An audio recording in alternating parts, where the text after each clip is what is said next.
مجھے یوں لگا سارے کائنات میری نظروں کے سامنے گھومنے لگے۔ جو میں نے دیکھ لیا تھا وہ میرے اوپر بجلی بن کر گرا تھا، اور میں کتنی دیر کر رہا چلتا رہا۔ میرے قدم وہاں سے ہلنے سے انکاری تھے اور میرا دماغ بہت کب کا سن ہو چکا تھا۔ کچھ دیر بعد میرا سپورٹ ٹوٹا تو بڑی مشکل سے چلتے ہوئے اپنے کمرے تک آیا تھا اور آرام سے بیڈ پر گر گیا۔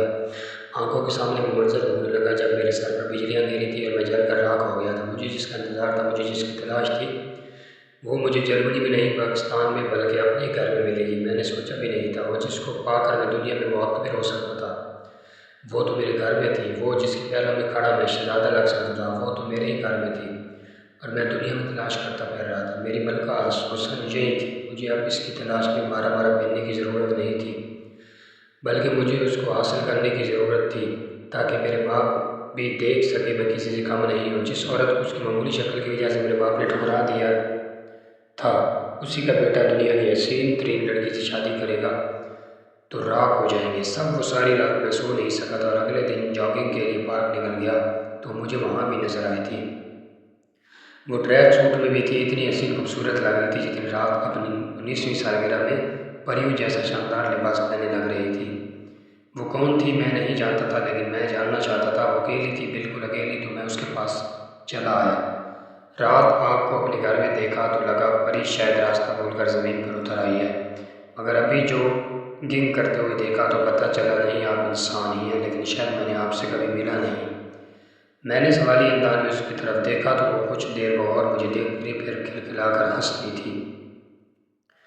اس کی ہنسی سے مجھے لگا میں سب بولنے لگا ہوں، کوئی اتنا بھی خوبصورت کیسے ہو سکتا ہے جتنی وہ تھی۔ میں آپ کی روبینہ پھوپھو کی بیٹی شازیہ ہوں، سب مجھے پیار سے شازی کہتے ہیں۔ اس نے ایک ادا سے بال جھٹکے اور اٹھ کر چلی گئی۔ وہ تو چلی گئی، لیکن میں نے جانے کتنی دیر تک وہاں کھڑا اس جگہ کو دیکھتا ہی رہ گیا جہاں وہ تھوڑی دیر پہلے بیٹھی تھی۔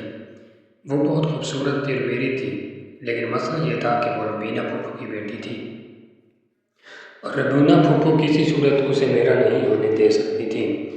مجھے پکا کام کرنا تھا، ایسا کہ روبینہ پھوپھو چاہ کر بھی کچھ نہ کر پائیں، اور وہ کام تھا شازی کو اپنے پیار میں لانے کا۔ شازی کو خود سے پیار کروانے کا میرا پلان کئی ایک بار ڈگمگا جاتا جب میں یہ سوچتا کہ شازی مجھ سے بہت چھوٹی ہے، لیکن بہت محبت عمر کہاں دیکھتی ہے، ہوتی ہے تو بہت شدت کی ہوتی ہے، اور مجھے ہو گئی تھی۔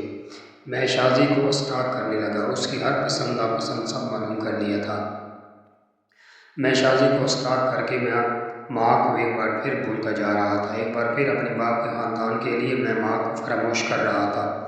ماں ٹھیک ہو کر گھر آ گئی تو میں نے فل فوکس شازی پر لگا دیا تھا، اور ایک مزید کام کرنا میں نہیں بھولا تھا، وہ تھا ماں کو لمبا سا لیکچر اپنے چھوڑ جانے کی تمدید دے کر اماں کے حصے کی جائیداد کے لیے ابا پر کیس چلا تو ابا بکھلا گئے تھے اور ہم پر اپنا زور دکھانے کی کوشش کی، لیکن اب میں ان سے ڈرنے والا نہیں تھا۔ جائیداد کے بٹوارے میں پہلا فیصلہ گھر کا ہوا تھا جو 2 حصوں میں تقسیم ہوا تھا۔ سارے گھر پر قبضہ جما کر بیٹھنے والے اور ابا اور ان کا خاندان تو غصے سے بھرا بیٹھا تھا۔ انہی دنوں میری زندگی میں ایک اور اچھی چیز ہوئی، یا یوں کہہ لیں ان دنوں میری قسمت میرا ساتھ دے رہی تھی کہ میری شازی سے اچھی ہیلو ہائی اور پھر دوستی ہو گئی تھی۔ وہ اکثر ہی ہمارے گھر آتی رہتی تھی کیونکہ پھوپھو پاکستان شفٹ ہو گئی تھی، اور حرین کے بارے میں شازی سے سنا اس نے باہر ہی شادی کر لی ہے کسی انگریز سے۔ حرین سے میری ایسی کوئی اٹیچمنٹ نہیں تھی، سو اس کو میں نے پھر ڈسکس نہ کیا۔ میرے اور شازی کے درمیان زیادہ باتیں شازی کی ہی ہوتی تھیں۔ شازی کے کپڑوں کی کلیکشن، میک اپ، جیولری، ہر چیز اتنی مہنگی اور برانڈڈ ہوتی تھی کہ اس پر سالوں بات کی جا سکتی تھی۔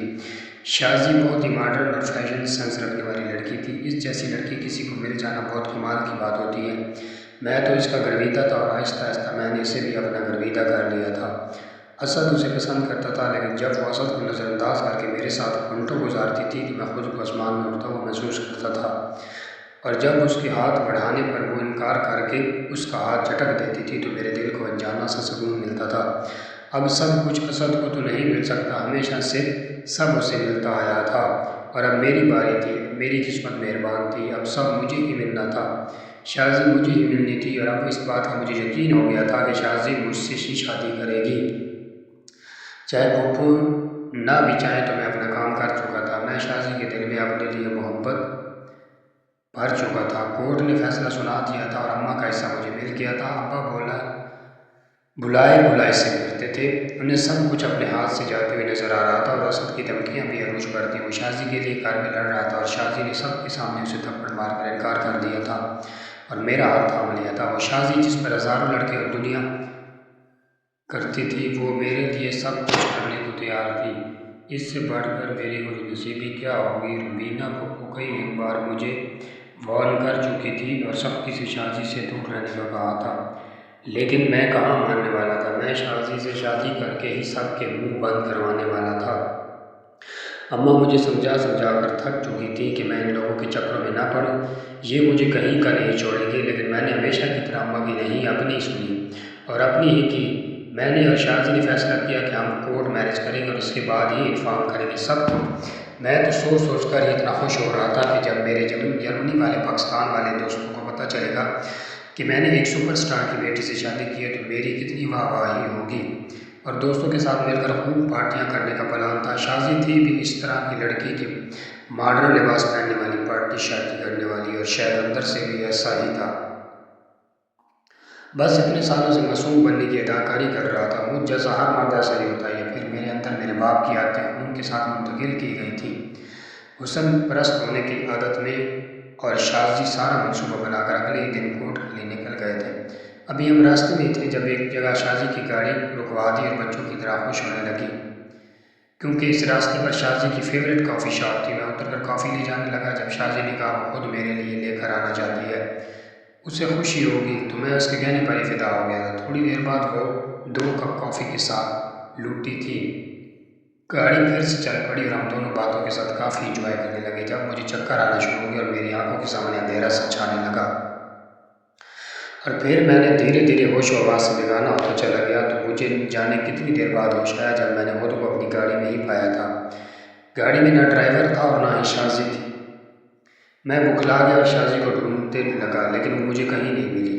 میرا سر ابھی تک چکرا رہا تھا۔ بہت مشکل سے میں ڈرائیور کے گھر پہنچا اور سامنے کا منظر دیکھ کر میرے پیروں تلے زمین نکلتی چلی گئی تھی اور سر پر آسمان آ گرا تھا۔ میں بہت بری طرح گر چکا تھا اور میرے حواس میرا ساتھ چھوڑنے لگے تھے۔ مجھ سے اپنے قدموں پر کھڑے ہونا مشکل ہو رہا تھا۔ میں نے ڈیڈ باڈی آنکھوں سے لال کو دیکھا جو دلہن کی طرح سجایا ہوا تھا، اور پھر اس دلہن کو دیکھا جو مجھ سے وفا کے وعدے کر کے اس وقت دلہن بنی میرے ہی بھائی کے پیروں میں کھڑی مسکرا رہی تھی۔ میں ایک بار پھر خالی ہاتھ رہ گیا تھا اور حسد بازی لے گیا تھا۔ مجھے غلط فہمی ہو گئی تھی کہ میں ان لوگوں سے جیت سکتا ہوں۔ ماں نے صحیح کہا تھا، یہ لوگ مجھے کہیں کا نہیں چھوڑیں گے، اور واقعی انہوں نے مجھے کہیں کا نہیں چھوڑا تھا۔ سچ جان کر تو میری ٹانگوں سے سانس نکل گیا تھا اور میں زمین پر بیٹھتا چلا گیا۔ میرے ساتھ اتنی بڑی چال چل دی گئی تھی اور میں اسے اپنی جیت سمجھ کر مست ہوا پھر رہا تھا۔ میں نے کیسے سوچ لیا تھا کہ اتنی حسین لڑکی مجھ سے محبت کرے گی؟ وہ تو مجھے اگنور کرتی تھی، کھا جانے والی نظروں سے دیکھتی تھی، مگر اس کا رویہ تھا بدلا جب جائیداد میرے نام پر ہونی شروع ہوئی تھی۔ میں خود کو عقل مند سمجھنے والا یہ کیوں نہیں سمجھ سکا اس نے میرے ابا اور اپنی اماں کے کہنے پر یہ سارا ڈرامہ کیا، ورنہ وہ پسند رواسد کو کرتی تھی اور آج مجھے دھوکہ دینے کے بعد اس سے شادی کر چکی تھی۔ میرے ساتھ اتنا عرصہ محبت کا ڈرامہ کر رہی تھی، اور جب ساری جائیداد میرے نام ہو گئی تو اس نے کورٹ میرج کا جھانسا دیا مجھے، اور میری کافی مین بے ہوشی کی دوائی ملا کر بزنس اور پلاٹس کے سارے شیئرز میرے ابا کے نام واپس ٹرانسفر کر دی۔ اس نے میری بے ہوشی کا فائدہ اٹھا کر کاغذات پر میرے انگوٹھے لگوائے اور نیم بے ہوشی میں مجھ سے سائن بھی کروا لیے۔ بہت شاپر چال چلی تھی، ان لوگوں نے مجھے بنت تک نہیں پڑی تھی۔ ایسا لگتا تھا میں تم سے شادی کروں گی، کم آن تم جیسوں کو تو میں اپنے گھر میں ملازم بھی نہ رکھوں، بھلے اچھے کپڑے پہن کر خود کو نکالنے کی کوشش کر رہا رہو گے تم وہی ایک بدصورت ماں کے بد شکل بیٹے۔ تم سے میں کیا کوئی بھی لڑکی شادی نہ کرنا چاہتا بھی بڈھے ہونے والے کو، مگر کسی لڑکی نے خاص تک نہیں ڈالی۔ شازی کے الفاظ مجھے چابک کی طرح لگے تھے اور میں تڑپ کر رہ گیا تھا۔ تو اتنے سالوں کی محنت اکارت گئی تھی۔ میں آج بھی وہیں کھڑا تھا جہاں بچپن میں کھڑا تھا اور سب مجھے دھتکار رہے تھے۔ میں ایک بار پھر دھتکارا گیا تھا۔ خبردار میرے بیٹے کو کسی نے کچھ کہا اور تم کیا سمجھتی ہو، بہت ہی کوئی حور ہو تم جیسی حسینائیں رکتی پھر رہی ہیں، تمہاری ضرورت بھی نہیں میرے بیٹے کو۔ اپنے بیٹے کے لیے میں تجھ سے بھی لاکھ گنا خوبصورت لڑکی لاؤں گی، اور آج ہی لاؤں گی۔ میں نے پہلی بار اماں کی اتنی گرجدار آواز سنی تھی۔ وہ میرے لیے برسوں بعد آج بول پڑی تھی، مگر ان کا بولنا اب میرے کسی کام کا نہیں تھا۔ میرا جو نقصان ہونا تھا ہو چکا تھا۔ میرے پاس آدھے گھر کے سوا کچھ بچا تھا اور نہ ہی میرا دل بچا تھا جو شازی کے لیے دھڑک دھڑک کر سینے سے باہر آ رہا تھا۔ اماں سے مجھے اب کوئی ہمدردی نہیں چاہیے تھی، مگر انہوں نے زبردستی میرا ہاتھ پکڑ کر مجھے کھڑا کیا اور میری گاڑی پر بٹھا کر ڈرائیور کو آواز دی تھی۔ سب سمجھے تھے ماں مجھے لے کر گھر چھوڑ گئی ہیں، جبکہ ماں جانے کیا کرنے کا سوچ رہی تھی۔ میں تو خاموش سے بیٹھا تھا۔ شازی سے میں نے اتنی محبت کی تھی، وہ میرے ساتھ ایسا کیسے کر سکتی ہے؟ سارا راستہ میں یہی سوچتا رہا اور کئی پلان بنانے لگا شازی کو پھر سے پا لینے کے، اس کے دل میں اپنی جگہ بنانے کے۔ اس کے ایسے رویے کے باوجود میں اس سے محبت کرتا تھا اور چھوڑ نہیں سکتا تھا اسے۔ میں ہوش کی دنیا میں تب آیا جب گاڑی ایک پرانی اور وسیلہ گلی میں ایک چھوٹے سے گھر کے پاس رکی۔ وہ گھر کیا تھا؟ 2 کمروں کی مٹی کی بنی ہوئی جھونپڑی تھی جہاں سے دھواں اٹھ رہا تھا۔ شاید کوئی چولہا جلا کر کھانا بنا رہا تھا۔ اماں مجھے اندر لے آئی جہاں میں نے اماں کی اس بہن کو دوسری بار دیکھا جسے ایک بار بچپن میں اپنے گھر دیکھا تھا، اور ابا نے دھکے مار کر اسے گھر سے نکلوا دیا تھا کیونکہ وہ کچرا چننے والی کی بیوی تھی اور شکل و صورت میں بھی میری اماں جیسی تھی۔ اس دن کے بعد میں نے خالہ کو کبھی نہیں دیکھا تھا۔ مجھے دیکھ کر وہ بہت خوش ہوئی تھی اور پھر کچھ دیر اماں اور خالہ ایک دوسرے کی کار میں پھسل پھسل کرتی رہیں، اور اس کے بعد جو ہوا میرے ہوش جگہ پر لانے کے لیے مجھے ایک بات پھر اماں سے بدظن کرنے کے لیے کافی تھا۔ اماں نے بھی مجھے اتنا گرا ہوا سمجھا تھا کہ کچرا چننے والے کی بیٹی سے میرے نکاح کا بندوبست کر دیا تھا اور میرے منع کرنے پر مجھے واسطے قسمیں دے کر میرا نکاح زبردستی کروا دیا تھا۔ بڑے سے گھونگھٹ میں لڑکی کو اپنے سامنے دے کر مجھے کراہت آئی تھی۔ ایسی پردے اور دار لڑکی مجھے کہاں پسند تھی کہ ماں نے میری شادی اس سے کروا دی تھی۔ اس کا نام شائستہ تھا اور اس کی پہچان کے لیے کتنا کافی تھا کہ وہ کچرے والے کی بیٹی تھی۔ مجھے تو اس کے وجود سے بھی گھن آئی تھی۔ اماں اسے ساتھ لے کر آئی تو روبینہ اپواس دی تھی کہ یہ عجوبہ تھا جسے تم اتنی اکڑ سے لانے گئی تھی۔ میرا دل مزید کھٹا ہو گیا تھا۔ ایک خوبصورت اور ماڈرن بیوی کا میرے کمرے میں رہنے کا خواب اماں نے چکنا چور کر دیا تھا۔ شائستہ کو اماں نے میرے کمرے میں رہنے کا کہا تو میں نے اپنے کمرے میں جانا چھوڑ دیا۔ میں انیکس میں شفٹ ہو گیا تھا کیونکہ میں شائستہ کو دیکھنا نہیں چاہتا تھا۔ وہ اماں کی بھانجی تھی، اس کی شکل کیسی ہوگی یہ میں کیا سب ایک بنا دیکھ کے بتا سکتی تھی۔ میرے اندر ایک جنگ سی جاری تھی جو ختم نہیں ہو رہی تھی۔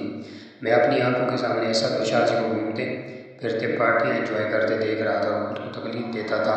میری بیوی تو اس قابل بھی نہیں تھی کہ اسے کسی پارٹی میں اپنے ساتھ لے کر جاتا، اوپر سے اس کا بڑا سا حجاب اور پورا منہ چھپا تھا۔ نقاب میری بےعزتی کروا کر رکھ دیتے۔ میرے دوستوں نے میرے لیے شادی کی پارٹی رکھی تو مجھے مجبوراً اسے ساتھ لے جانا پڑا، لیکن مجھے کوفت اور شدید نفرت ہوئی یہ دیکھ کر کہ اس نے اپنی بدصورت تھوپڑے پر پھر نقاب کیا ہوا تھا۔ وہ ہوگی کیسی؟ اپنی ماں اور میری ماں کی طرح کالی شکل والی بدصورت، اور اپنی صورت ایسے چھپاتی تھی جیسے اس سے زیادہ حسین دنیا میں کوئی نہ ہو۔ ہم پارٹی میں پہنچے تو وہاں صحیح انجوائے کرنے کے تمام انتظامات تھے، لیکن شائستہ کو دیکھ کر سب خراب ہو گیا تھا اور سب کے کیکوں میں اضافہ ہو گیا تھا۔ میں شائستہ کی وجہ سے اتنی بےعزتی جھیل رہا تھا، میرا دل تو اس کا گلا گھونٹنے کا کر رہا تھا، مگر میں ضبط کر گیا۔ میرے دوست یار میرا مذاق اڑا رہے تھے اور کالج کی ایک دوست جو میرے سارے مسئلوں سے واقف تھی ہنس کر بولی کہ چہرہ اس لیے چھپا رہی ہوگی کہ جس طرح تمہاری ماں کو شکل دیکھتی تمہارے باپ نے ٹھکرا دیا تھا تم بھی نہ ٹھکرا دو۔ بدصورت لڑکیاں یہ اتنے پردے کرتی ہیں، ورنہ حسن ہو تو اسے کون چھپاتا ہے۔ اس کی باتوں میں میرا دل چل کر رہ گیا تھا اور پھر میرے دوستوں نے گروپ بنا کر مجھے ٹرول کرنا شروع کر دیا تھا۔ وہ اپنی طرف سے مذاق کر رہے تھے، لیکن مذاق میں ایسی ایسی باتیں بول رہے تھے جو میرے غصے کو ہوا دے رہی تھیں اور میرا دم گھٹتا جا رہا تھا۔ میرے چند دوستوں نے مجھ پر پریشر ڈالا کہ جا اور اٹھا کر بھابھی کا نقاب دکھا دے سب کو کہ بھابھی بھی بدصورت نہیں ہے۔ وہ ایسی سب باتیں کر کے ایک دوسرے کے ہاتھ پر ہاتھ مار کر ہنس رہے تھے اور مجھے اکسا چکے تھے۔ اپنی بیوی کو سب کے سامنے بے پردہ کرنے کے لیے میں نے غصے سے ایک کونے میں سہم کر کھڑی شائستہ کو دیکھ کر اس کی طرف بڑھنے لگا۔ میں آج اس کا نقاب اٹھا کر اس کی شکل دیکھ لینا چاہتا تھا تاکہ پھر ویسے ہی ذلیل کر کے اپنی زندگی سے نکالوں جیسے ابا نے میری ماں کو نکالا ہوا تھا۔ میں غصے سے شائستہ کے پاس گیا اور اس سے پہلے کہ وہ کچھ سمجھتی میں نے ایک جھٹکے سے اس کا بڑا سا حجاب اس کے ساتھ کی نقاب اٹیچ تھا اتار کر دور پھینک دیا تھا اور پھر میں پتھر کا ہو گیا تھا۔ یوں لگا میرا خون میری رگوں میں چمکنے لگا ہے۔ اتنی گرمی میں بھی اتنی ٹھنڈ محسوس ہوئی کہ مجھے لگا میں وہیں کھڑے کھڑے برف کا پتلا بن جاؤں۔ جانے کیا چیز تھی جس نے مجھے کپاٹ میں مجبور کر دیا، اور صرف میں ہی نہیں، وہاں کھڑے سب لوگ ایسے ہو گئے تھے جیسے کسی نے وقت کو روک دیا، اور سب کی ٹانگیں شل اور جسم سرد ہو چکے تھے، سب ہی کانپنے لگے تھے، اور پھر سب نظریں جھکا دینے پر مجبور ہو گئے تھے، کیونکہ سامنے کھڑی لڑکی میں کچھ بہت خاص تھا، اتنا خاص کہ اس کی طرف نظر اٹھا کر دیکھا نہیں جا رہا تھا۔ سب کی نظریں نہ جھکتی تو انہیں لگتا تھا وہ اندھے کو جاتے۔ شائستہ نے آنسو بھری آنکھوں سے مجھے دیکھا اور اپنا حجاب پھر سے اڑ کر پارٹی سے نکلتی چلی گئی۔ اس کے جانے کے بھی کتنی دیر بعد تک میں وہیں کھڑا رہا، میری ٹانگیں ملنے سے نکاری تھی، کیونکہ میں نے ایسا منظر دیکھا تھا جیسا نہ کبھی سوچا تھا نہ کبھی گمان کیا تھا کہ ہو سکتا ہے وہ لڑکی جس میں اس پردے کی وجہ سے بدصورت کہہ رہا تھا وہ بدصورت نہیں تھی، وہ تو سارے جہاں کا حسن لیے گھومتی تھی، اور پردہ اس کی اللہ والی ہونے کا ثبوت تھا۔ وہ بہت اللہ والی تھی، اس کے چہرے پر ایسی چمک تھی کہ آنکھیں چلی آ گئیں، سب کی کوئی اسے نظر بھر کر نہیں دیکھ سکا تھا، اور میں وہ بدقسمت تھا جس نے اپنی بیوی کا تماشا سب کے سامنے بنا دیا تھا۔ میں نے ایک اللہ والی کو بے پردہ کرنے کا گناہ کر لیا تھا۔ میں ساری زندگی خود کو کٹم سمجھتا رہا تھا، لیکن میں وکٹم نہیں تھا، بلکہ میں تو اپنی ہی کہانی کا ویلن تھا۔ شازی کی زہری شکل و صورت کے پیچھے پاگل ہو کر ابا سے بدلہ لینے کے لیے میں ابا جیسا ہی بن گیا تھا۔ میں تو ان جیسا کبھی نہیں بننا چاہتا تھا، مگر میں وہی ہو گیا تھا جو وہ تھے۔ میں نے کھڑے کھڑے اپنا محاسبہ کر لیا تھا اور سر جھکائے دنیا کی محفل کو ہمیشہ کے لیے الوداع کہہ کر نکل آیا تھا۔ میں خدا سے بڑا تو خدا کو جلال آیا تھا، اور شائستہ کو میرا کر کے خدا نے مجھے رائے راست پر لایا تھا۔ میں خوش ہو گیا کہ خدا مجھ سے محبت کرتا ہے، تب ہی بھٹکنے سے بچا گیا وہ مجھے۔ وہ ساری رات میں نے مسجد میں کاٹی، اگلے دن بہت ہمت کر کے گھر آیا تو پہلا تھپڑ وہاں سے گیا تھا۔ نکلنا تم اپنے باپ جیسے، مجھے لگا ماں نے مجھے گالی دے دی ہے۔ میں تڑپ کر ان کے پیروں میں بیٹھ گیا تھا۔ میں بہت رویا، وہ سارے آنسو ندامت کے آنسو تھے، اور آنسو صاف کرنے والی ماں تھی۔ اس نے مجھے معاف کر دیا تھا، مگر وہ ایک جسے بے پردہ کر دیا تھا اس سے معافی مانگنے کی ہمت نہیں ہو رہی تھی، مگر وہ واقعی اللہ والی تھی۔ تب کی تو اس کی صورت پر اپنی ذات کی وہ چمک اتاری تھی، خدا نے کہ مجھ جیسے دیکھ لیں تو اپنی آخرت بنا لیں۔ اس نے میرے کچھ کہے بغیر ہی مجھے معاف کر دیا تھا، یہ اس کا بڑا پن تھا۔ میں نے گھر بیچ کر کہیں اور شفٹ ہونے کا فیصلہ کیا تو اماں اور شائستہ نے میرے فیصلے پر آمین کہا تھا۔ میں نے گھر کا اپنا حصہ ابا پر ہی بھیج دیا تھا، کیونکہ باہر کسی کو بیچ نہیں سکتا تھا۔ گھر بیچ کر ایک دوسرے اچھے اور صاف ستھرے علاقے میں گھر لے لیا۔ شائستہ نے گھر پر ہی بچوں کو مدرسہ پڑھانا شروع کر دیا تھا، اور میں اپنا اسٹور کھول لیا تھا۔ کبھی کبھی مجھے خود پر ہنسی آتی کہ دنیا کو دکھانے کے لیے میں کیا سے کیا بنتا گیا تھا، جبکہ سرخرو تو مجھے اپنے رب کی نظر میں ہونا تھا، اور وہ رب ظاہر نہیں باطن دیکھتا ہے۔ ہم تین لوگ اپنے چھوٹے سے گھر میں خوش اور مطمئن تھے۔ جب سنا کہ اسد کو جیل ہو گئی ہے، وجہ پتہ چلی تو کام کر رہ جاتا۔ میں اس چھوٹے سے لڑکے نے 2 لوگوں کی جان لے لی تھی، اس کی معافی نہیں مل سکتی تھی۔ اس نے شازی کو کسی ترکش لڑکے کے ساتھ رنگے ہاتھوں پکڑا تو دونوں کو مار دیا۔ اسد کی ماں سن کر برداشت نہ کر سکی اور مر گئی۔ حسین لوگوں کو خود پر اتنا گھمنڈ کیوں ہوتا ہے؟ آخر کو بدصورت لوگوں کی طرح انہیں بھی مر جانا ہوتا ہے۔ شازی کی موت پر پھپھو آگ بگولا ہو گئی تھی، اور کسی صورت اسد کو بخشنے والی نہیں تھی۔ ابا ان کی منت زاریاں کرتے رہے، لیکن پھپھو نہ مانی۔ اکیلے پن اور ٹینشن سے ابا کو فالج ہو گیا تھا۔ وہ بستر کے ہو گئے تو میں انہیں دیکھنے گیا تھا، اور واپسی پر انہیں اپنے گھر لے آیا۔ میری بیوی اور ماں نے خندہ پیشانی سے انہیں ویلکم کہا تھا۔ درگزر کرنے والا رب کا بہت قریب ہوتا ہے، یہ میں نے شائستہ سے سیکھا تھا، اور اب تو میرے دل سے حراست اور بغض نکل چکا تھا۔ میں اپنے دل میں کسی کے لیے نفرت محسوس نہیں کرتا تھا، اپنے باپ کے لیے بھی نہیں۔ اس نے جو کیا اس کی سزا رب نے دی، اور جو رہ گئی وہ آخرت میں بھگتے گا، مگر مجھے کوئی حق نہیں انہیں سزا دینے کا۔ میرے لیے وہ 1000 گناہ کر کے بھی معتبر ہی رہتے، کیونکہ وہ میرے باپ تھے۔ اماں اور شائستہ ابا کی بہت خدمت کرتی تھی، بہت خیال رکھتی تھی، اور ابا یہ سب دیکھ کر شرمندگی سے بس روئے جاتے تھے۔